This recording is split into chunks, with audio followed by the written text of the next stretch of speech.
Et pour conclure la table ronde, on va retraverser l'Atlantique. Après Hawaï, on va retourner aux États-Unis avec vous, Sandrine de Guillot, autour d'une vision internationale du sujet de l'autoconsommation, afin de nourrir la discussion. Les microgrids connectés fleurissent aux États-Unis et vous allez nous donner les raisons de cet épanouissement des microgrids connectés aux États-Unis. Pas forcément les mêmes qu'en France. Je vous laisse la parole. Exactement, merci beaucoup. Merci pour la présentation. Je vous en prie. Effectivement, en fait, moi je vais vous parler un petit peu de microgrid, donc de réseaux intelligents, puisqu'en fait, dans notre vision, ce sont tout de même les réseaux qui vont se développer de plus en plus, avec un impact de la digitalisation qui est absolument majeur. Donc, mes collègues vous l'ont dit, Monsieur Joffre l'a dit ce matin, j'espère que vous êtes convaincus. Je vais vous donner un petit exemple supplémentaire de l'intérêt de cette digitalisation et du fait que c'est un déterminant majeur pour le déploiement de l'autoconsommation. C'est vrai au niveau individuel, c'est encore plus vrai au niveau collectif, puisqu'en fait, vous avez un enjeu de data, de complexité, d'optimisation et de flexibilité qui est encore plus fort.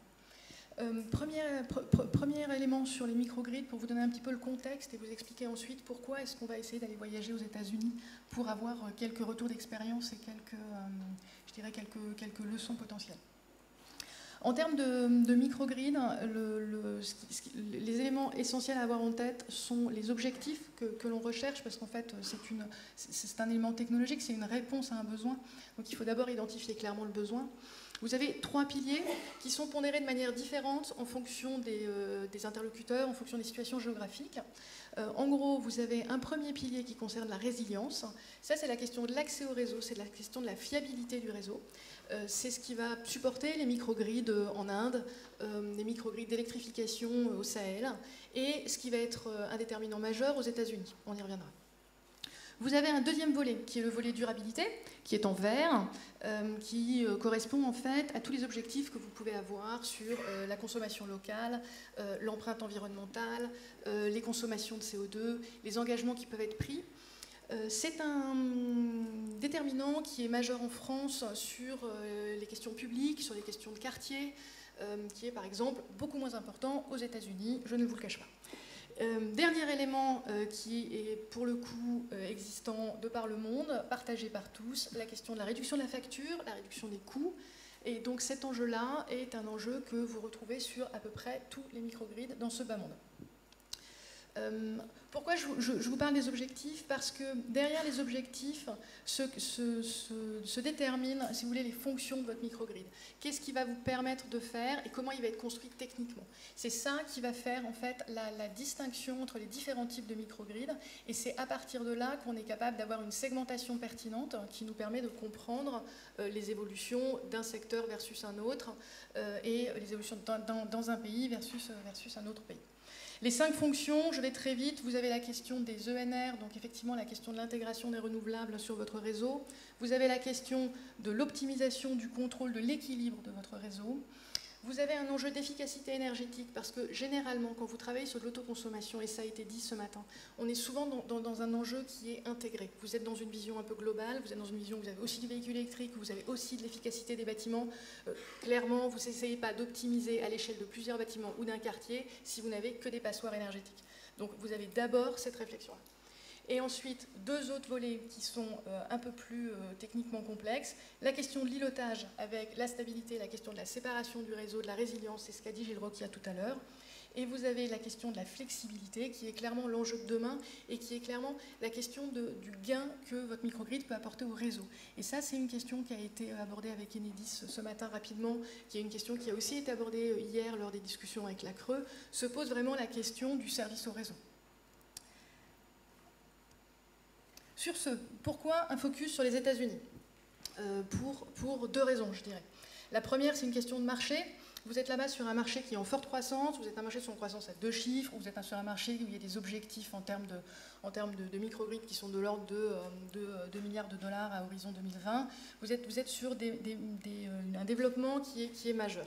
Et vous êtes sur un développement qui est plus ancien qu'en France. C'est-à-dire qu'il y a déjà quelques années que les microgrids sont mis en place. Conclusion, vous avez déjà des exemples. Et là où en France, on a des démonstrateurs où on teste des idées, là-bas, on a déjà un premier retour d'expérience sur un certain nombre d'idées testées. Donc il y a des erreurs à ne pas refaire. Et il y a des sujets à suivre. Parlez bien dans le micro. Oui. Ouais. Donc ça c'est la première raison, c'est le marché. La deuxième raison que vous avez, c'est la question de l'évolution et de la dynamique. On est là-bas sur un marché qui, même s'il est en avance sur les marchés européens, n'est pas complètement structuré, n'est pas complètement stabilisé. Et donc là aussi, en termes de dynamique et d'évolution, il y a beaucoup de choses à en apprendre.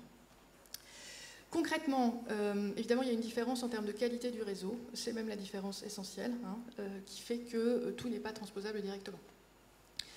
On ciblera l'exercice sur les campus. Campus au sens américain, vous prenez plusieurs bâtiments avec des activités différentes, un focus plutôt tertiaire et industriel.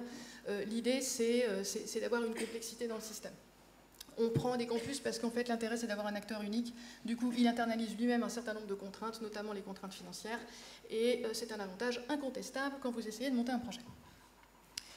Sur ce, vous avez, dans une géographie aussi large que les États-Unis, à peu près tous les cas, vous avez le microgrid connecté. Le concept du microgrid connecté, c'est que c'est celui où votre driver principal est un driver économique. C'est-à-dire qu'en fait, on va chercher à réduire la facture, on va chercher à réduire la consommation, à réduire les pics de demande, à lisser la charge. On va être dans un exercice d'optimisation des flux et de flexibilité maximale. Mais on reste connecté au réseau parce qu'en fait, ça a un coût énorme de se déconnecter du réseau. Donc ça, c'est un cas californien. Je vais vous prendre un exemple tout de suite. C'est un cas assez courant.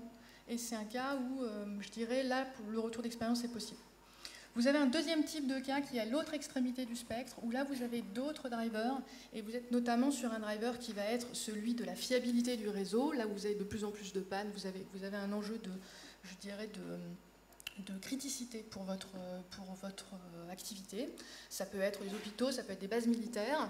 Et donc là, en fait, ils ne vont pas regarder le prix, enfin, ils vont le regarder, mais en second rang. Ce qu'ils vont regarder en premier rang, c'est la capacité à siloter, c'est la capacité à être indépendant. Ça va être le cas, malheureusement, sur toute la zone des tornades, par exemple. Premier exemple, Costa Mesa. On est en Californie, on est sur un site industriel où il y a des pics de charge importants. L'intérêt majeur de ce projet, c'est pour ça que je voulais vous le montrer, c'est d'illustrer un des points que M. Bourg a mis en avant ce matin et qui sera le sujet de la table ronde suivante, c'est l'intérêt du stockage. C'est un projet sur lequel vous avez un partenariat entre Tesla et Schneider Electric, l'un fournissant la batterie, qui est une batterie conséquente, vous avez 1 MW de puissance et 2 MWh de capacité.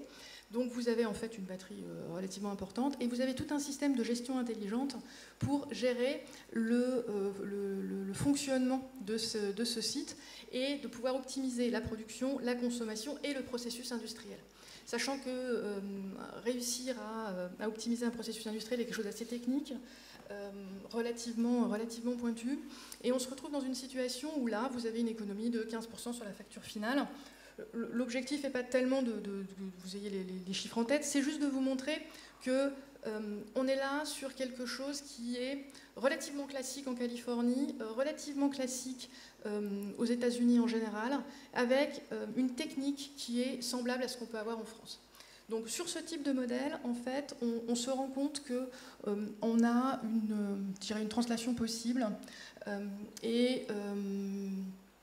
de notre point de vue, il y a un retour d'expérience assez clair sur les mécanismes que nous mettons en place, les logiciels que nous mettons en place entre ce qui est fait sur ce type de modèle américain et ce qui est fait sur le même type de projet en France.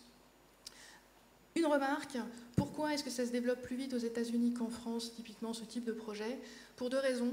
La première, c'est la qualité du réseau, même si ça ne silote pas, c'est relativement moins demandeur sur le réseau, et donc ça le protège plus, je dirais. Et donc c'est la mauvaise qualité de leur réseau qui va pousser au développement des microgrids. Deuxième sujet, la tarification. Ils ont une tarification en cas de demande et en cas de pic qui est extrêmement incitative à l'effacement. Par exemple, moi je regardais les chiffres là, sur Costa Mesa, on est à 14 $ complémentaires par kilowatt. Donc en fait, assez vite, ça devient intéressant de lisser sa charge. Tarification très dynamique. Extrêmement, oui. Deuxième cas promis, un cas de microgrid ilotable. Là, je prends le cas de Encore Utility, c'est un microgrid autonome, c'est un microgrid qui est au Texas, qui est à côté de Dallas. Je voulais vous montrer celui-là pour une raison simple, c'est qu'on est dans un cas de mixage de sources d'énergie. Vous avez des ENR, mais pas que. Vous avez aussi tout un volet fossile pour vous montrer qu'en fait, il y a un enjeu environnemental derrière. Évidemment, ils auraient pu mettre que du fossile, mais ce n'est pas le déterminant majeur.